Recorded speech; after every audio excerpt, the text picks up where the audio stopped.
James Borow, a California resident whose house, like so many others, burned down in the LA fires. James, I mean, I get up in the middle of the night, I get texts from friends from the Palisades, from Malibu, and reading their texts is hard enough. Living what they're going through is horrendous.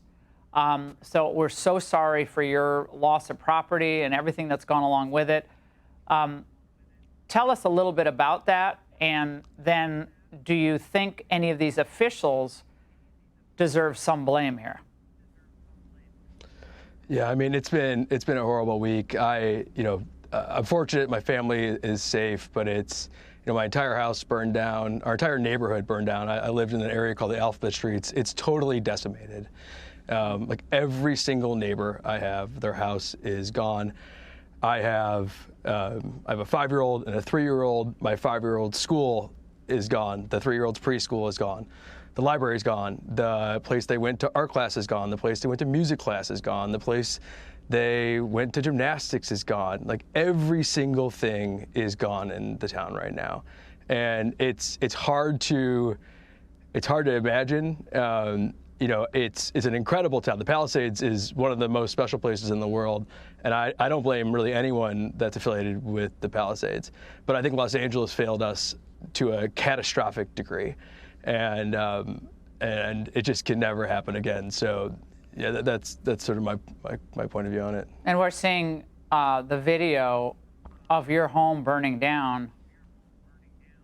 I mean, when you saw that for the first time, there's the before, and then we showed the after. It's an adorable house. What do you feel? What feel watching that? I mean, it's just everything you work for. Well, yeah, I had the in some ways I had the fortunate experience of at least having clarity, because no one has any information, especially in the early days of this. But I actually saw my house burning down via the camera system of my car. So I was actually out of town. My wife had fled with our kids early in the morning, and then a friend basically said, I think the neighborhood's going, see if you can actually see something from your car.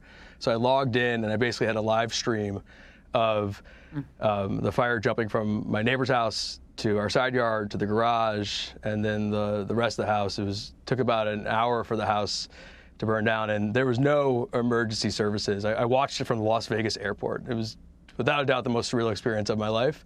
But yeah, I'm angry because I know it was avoidable.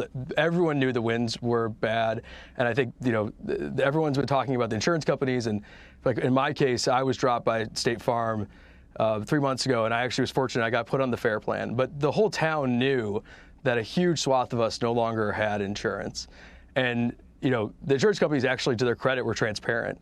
The city did nothing. Like when 1,600 people in your town no longer have basically quality insurance, you would think you'd go ahead and check the water pressure, check the reservoir, make sure there's fire trucks, like just basic operational things failed. And so, I don't think this is about like Karen Bass being out of town. I think this is about basically the local government effectively being a facade. Like they were playing government this whole time, and they had an opportunity to step up and help us in need, and there was nothing there.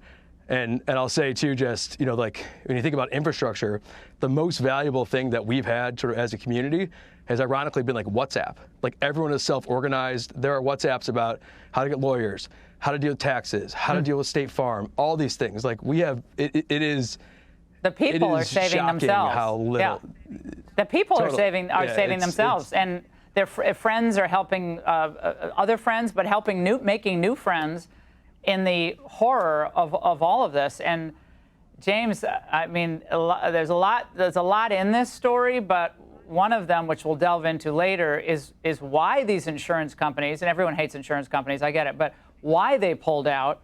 California has some culpability in that too, because they wouldn't let rates go up, even though rates had to go up for them to remain solvent in the state. So it's a confluence of events, but leadership matters in the good times, but it really matters in the bad times.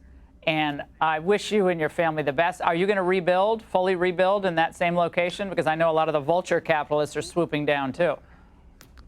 Yeah, no, we're rebuilding. We're doubling down. I love the Palisades. I think with good leadership, beautiful. it can be incredible.